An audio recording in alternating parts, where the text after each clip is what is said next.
You think you know Freddie Mercury, but let me tell you the truth. Everything you've read in glossy magazines, everything you've seen in Hollywood biopics, it's just a beautiful, polished lie, hiding rock and roll's most uncomfortable secret. We are used to seeing him as an icon of freedom, the king of hedonism, a man who burned himself alive on the pyre of his passion for men.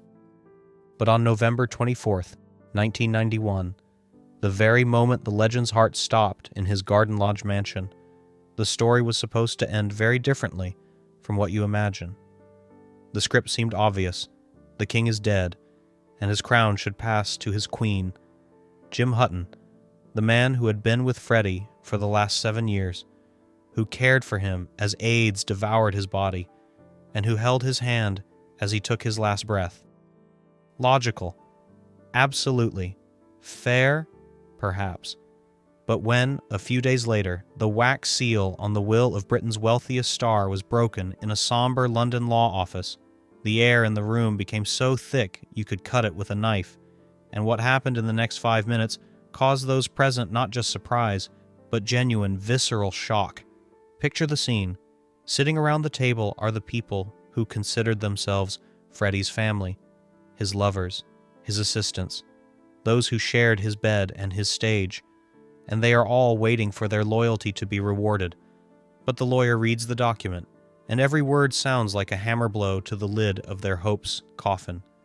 Jim Hutton gets almost nothing, just crumbs from the master's table, enough to buy a small house in Ireland and disappear. Peter Freestone, the personal assistant who gave Freddie 12 years of his life, receives the same modest sum. The room froze in dead silence. You could hear the expensive clock on the wall ticking, counting down the seconds to the main blow. Because the grand prize, the mansion worth tens of millions of pounds, the art collection that could shame museums, and most importantly, the lifetime royalty rights to Bohemian Rhapsody, was not going to a man. It was all going to a woman, and it wasn't his mother. It was Mary Austin, the woman he broke up with 15 years ago, the woman who should have long since become just a chapter in his biography, an ex-girlfriend, a forgotten shadow of the past. But why? Why did the icon of gay culture, a man who could have any man on the planet, effectively cross out all his partners in his last will and testament and hand the keys to his kingdom to someone the press simply called the shop girl? You might think this was a gesture of gratitude or guilt, but don't jump to conclusions, because this is where the real soap opera twist begins. Look closely at old photos of Freddie, taken a couple of months before his death, and if you squint, you'll notice one detail that 99% of people miss: a small, almost invisible jade ring on Mary's ring finger, a ring she wore without ever taking it off, like a cursed artifact. This ring is not just jewelry. It is the key to a mystery far darker and more complex than ordinary love. For in his will, Freddie left one phrase that turned everything upside down and made Jim Hutton go white with rage. If things had been different, you would have been my wife, and this would have been yours by right anyway. Ask yourself honestly, what does that mean? Is it a confession of love or a sophisticated revenge on everyone who tried to take a place in his heart?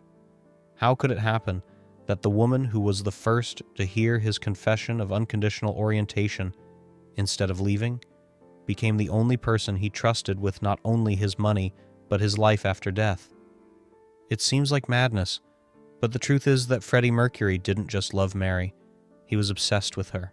And this obsession led to the creation of a contract that bound them tighter than any marriage, a contract whose terms were not written on paper, but branded onto their souls, and these terms were so cruel that even death could not break them. You think Mary won the lottery by getting this inheritance? Oh no, you are deeply mistaken, because along with the millions, Freddie passed on something that turned her life into a golden cage. And to understand how this modest girl ended up at the center of the loudest scandal in rock history, we need to rewind the tape back to the moment when it all began and see the very detail that predetermined this finale before the world even knew the name Freddie Mercury. To understand how this insane transfer of the crown was even possible, we need to erase from our memory the image of the mustachioed giant in the yellow jacket at Wembley Stadium and transport ourselves back to 1969, to a cramped London smelling of cheap tobacco and patchouli, where a shy 19-year-old girl with the eyes of a frightened fawn worked in the trendy Biba boutique. You probably think it was love at first sight, a classic fairy tale about a prince and Cinderella, but the reality was much more prosaic and therefore stranger. Freddie was a nobody then, absolutely nobody, just a buck-toothed guy with wild ambitions, wearing other people's clothes and sleeping on the floor. And it was Mary, this quiet gray mouse, who became the one person who saw in him not a town madman, but a genius. But here arises the first question that has tormented biographers for half a century. Why her? There were hundreds of bright, liberated groupies around, ready for anything. But Freddie clung to Mary with the grip of a drowning man. And on Christmas 1973, he did what was supposed to seal their fate forever. He gave her a huge box. Inside was a smaller box, then another, and another, until finally Mary reached a tiny case containing that very jade ring. You think this was a happy ending? Oh no, this was the beginning of a nightmare, because after slipping that ring on her finger, Freddie said, "Marry me." And Mary said yes, unsuspecting that she was signing a contract not for marriage, but for lifetime servitude to an idol who was about to start devouring himself. 3 years passed, and the fairy tale began to burst at the seams so loudly that everyone heard it except Mary herself. Freddie came home later and later, smelling of other people's sweat and nightclub smoke. Mary, in her naive devotion, made the mistake millions of women make. She decided he had another woman. She tormented herself with jealousy. She looked for traces of lipstick. She cried into her pillow while Freddie slept beside her, cold and distant as a statue. But the truth he was hiding was far scarier than any mistress. In 1976, when the tension in their apartment reached a boiling point, Freddie finally decided on the conversation that was supposed to destroy their world. He sat opposite her, his hands trembling so much he couldn't hold a cigarette, and he exhaled the phrase that became legendary. "Mary, I think I'm bisexual." At this moment, the viewer expects hysterics, broken dishes, screaming, and packing of suitcases, because that is how all relationships built on lies end. But here, that very soap opera twist kicks in, turning everything upside down. Mary Austin looked at her fiancé, at the man she idolized, and with an icy calm that sent shivers down Freddie's spine, said, "No, Freddie, you're not bisexual. You are gay." Ask yourself honestly, could you, in the moment of your entire life's collapse, find the strength not just to accept the truth, but to help your loved one realize it? Most women would have fled, cursing the day they met. But Freddie, that brilliant manipulator of feelings, instantly offered her a deal she couldn't refuse. He didn't let her go. He said, "You can't leave. You are my only friend. I don't want to live without you." And here begins the most twisted part of this love story. Instead of breaking off the engagement and taking off that cursed jade ring, they transformed their relationship into something that doesn't even have a name in human language. Freddie bought her an apartment, not somewhere in another district to forget her, but right across from his windows, literally across the road, so he could see her light every evening like a lighthouse. He called her in the middle of the night when his new male lovers betrayed him, when the parties ended and the deafening silence of loneliness set in. You think it was friendship? No, it was addiction. He slept with hundreds of men. He plunged into the depths of debauchery in Munich and New York. But every time, surfacing from this ocean of bodies, he grabbed onto Mary like a lifeline. She became his shadow wife, a woman who knew all his dirty secrets, but never judged. And it was this supernatural, almost maternal devotion that made Freddie believe he owned her completely. But he didn't know that this bond, which he considered his salvation, was actually preparing the ground for a finale that would be heavier than any death. Because Mary, staying nearby, saw what was hidden from everyone else. She saw the light slowly fading in the eyes of the man who once promised her eternal love, and she understood that the reckoning for that jade ring was still ahead. November 1991 descended on London like a heavy gray shroud, but inside the Garden Lodge mansion, behind high brick walls meant to protect against the outside world, the atmosphere was even more suffocating, saturated with the sickly sweet smell of expensive lilies and the bitter metallic taste of inevitable death. You probably imagine a superstar's last days as a series of farewells to a crowd of friends and sobbing fans, but the reality was far more cruel and isolated. Freddie Mercury, the man who once held Wembley Stadium in the palm of his hand, was now a prisoner in his own bedroom. His body, destroyed by AIDS, had become his jail, and he was almost blind, having stopped taking medication to hasten the end.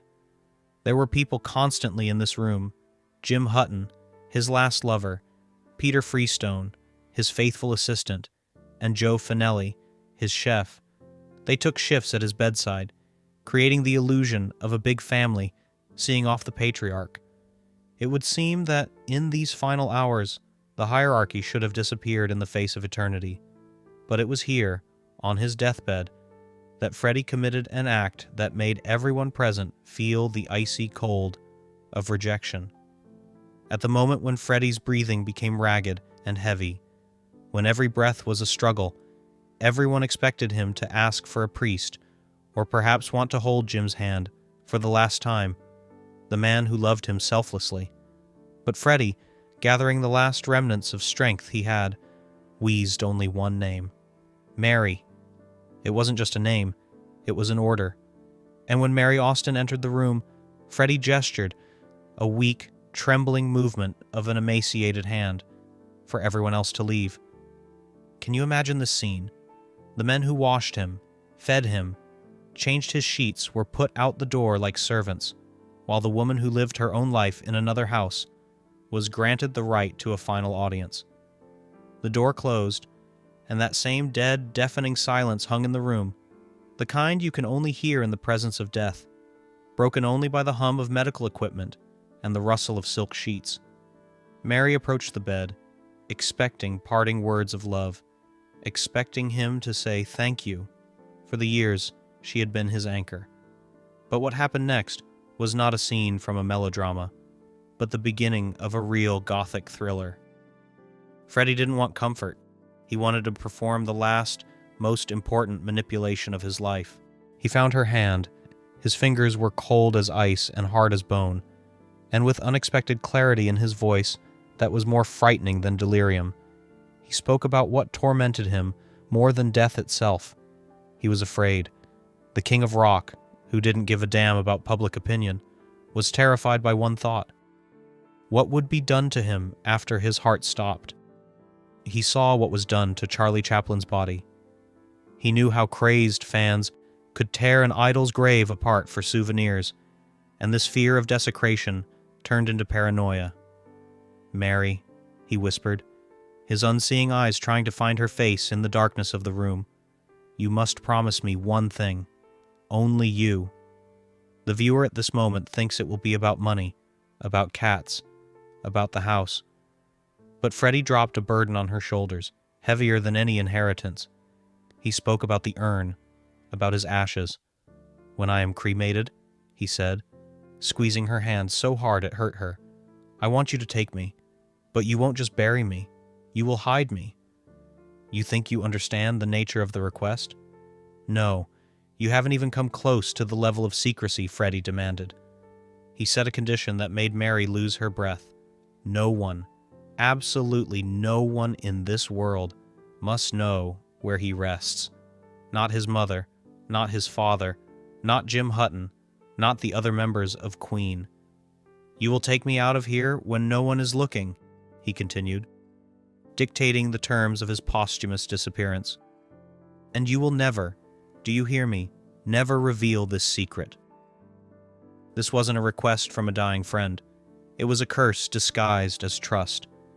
In that moment, Mary realized that Freddie wasn't just leaving her his fortune.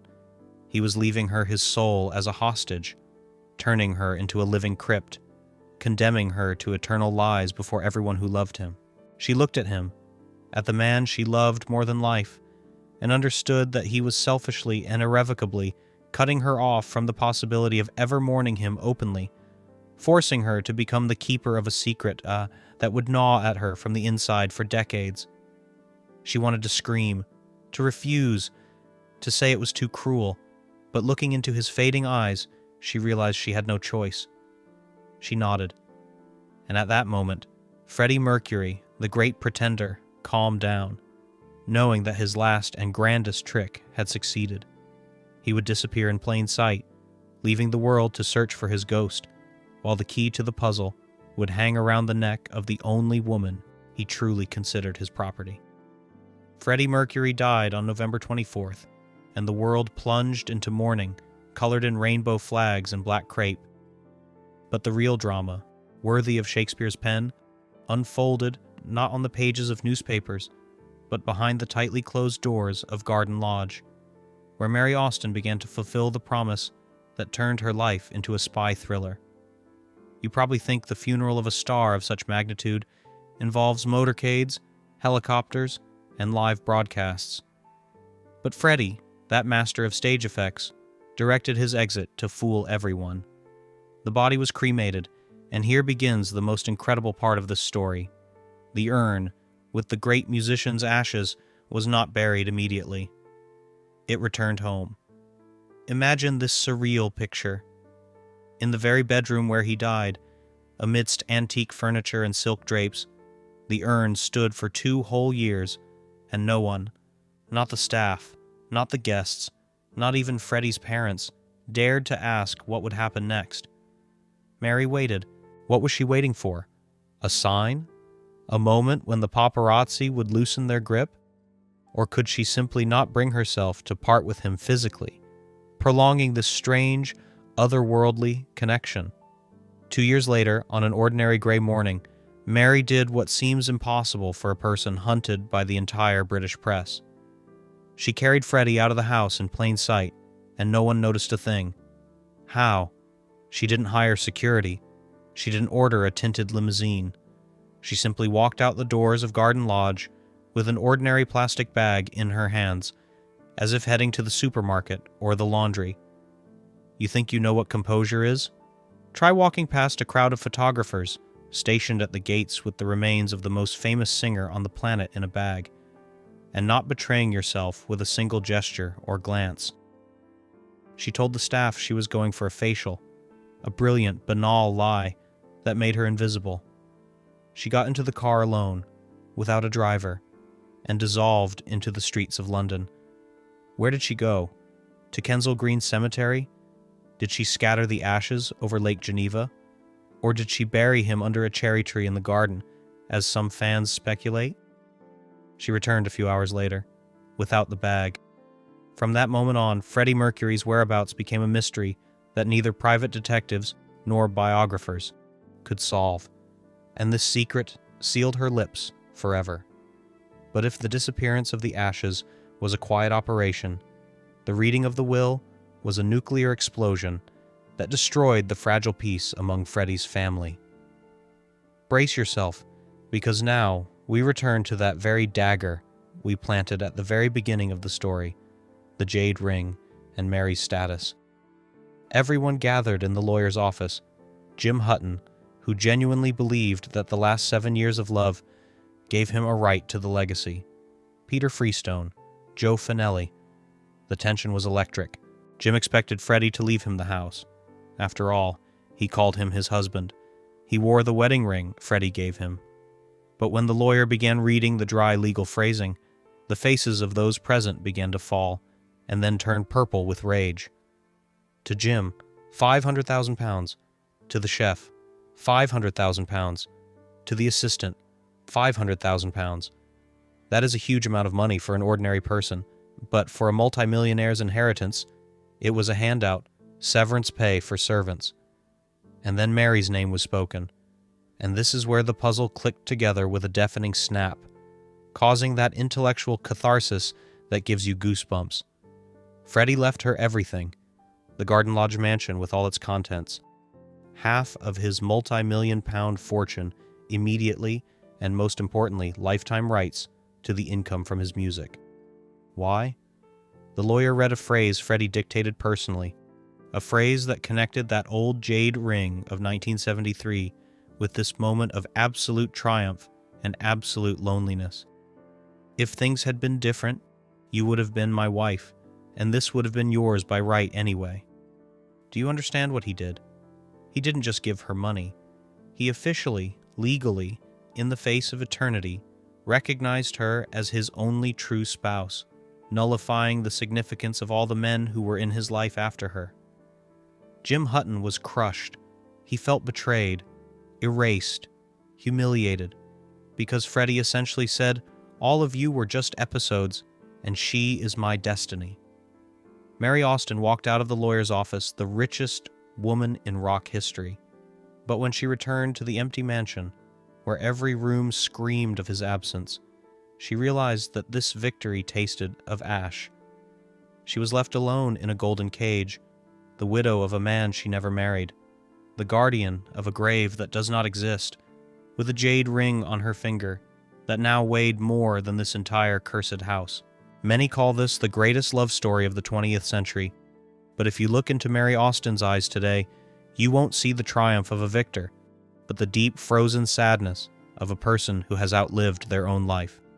Today, 3 decades after that November night, Garden Lodge has turned into an impregnable fortress with high walls studded with cameras and razor wire. But these walls protect not so much from fans as they keep inside the ghosts of the past that give Mary no peace for a minute. You think inheriting an idol's house is a dream? Ask yourself honestly, could you live in rooms where every item, every sofa, every painting on the wall was chosen by the person you loved and lost? Mary changed almost nothing there. She lives in a museum where the main exhibit is the memory of Freddie, and ironically, this gift became her most sophisticated prison. But why didn't she sell the house? Why didn't she leave, start a new life with the millions that fell on her head? The answer lies in that very deal they made many years ago. She promised to be his anchor, and even death did not release her from her watch. However, this coin has a reverse, dark side that Queen fans argue about until they are hoarse, tearing internet forums apart. After Freddie's death, Mary did something that made many hate her. She kicked everyone else out of Garden Lodge. Jim Hutton, Peter, Joe. Imagine this moment. The people who cared for the dying Freddie, who considered this house their own, received eviction notices. Cruel? Heartless? At first glance, yes, it looks like the revenge of a scorned woman who finally got power. But here that soap opera twist comes into play again, forcing you to rethink everything you knew. Mary claimed it wasn't her whim. It was Freddie's will. He wanted the house to belong only to her, without outsiders, without witnesses to his fading. He wanted to erase the traces of his illness and return the house to the state when they were happy there together. It turns out that by kicking out Freddie's lovers, Mary wasn't taking revenge on them. She was executing the last, most cruel order of her husband, taking the blow of public hatred upon herself to keep his will pure. And so we return to that very jade ring we started with. Mary Austin married twice after Freddie's death. She had children, but both marriages fell apart. Why? Perhaps because no living man could compete with the ghost that occupied all the space in her heart and in her house. She still bears the title of Freddie Mercury's widow, although officially she never was, and that ring, given in 1973, became the symbol of a marriage that turned out to be stronger than any stamp in a passport. Freddie said, "You would have been my wife," and he made sure she couldn't become a wife to anyone else. This ring is not a gift. It is a brand of ownership. It is a sign that Freddie Mercury, the great possessor and egocentric, claimed her life for himself, even after departing to the other world. Now that you know the whole truth about the ring, about the secret funeral, about Jim's eviction, and about life in the mausoleum house, I want to ask you a question that gives me no peace. Look at this story not as a music fan, but as a human being. Who was Freddie to Mary? Was he the greatest love who gifted her everything one could dream of? Or was he a brilliant manipulator who, knowing of her boundless devotion, used her as a living container for his memory, depriving her of the right to her own happiness? Is it a gift or a curse to be the only beloved woman of a king, if the price for it is eternal loneliness in a golden cage? Whose side are you on in this drama? Mary, who protects his will at any cost, or Jim and the others, who were crossed out of history like unnecessary props? Write your opinion in the comments. I will read every single one, because the answer to this question says more about us than we think.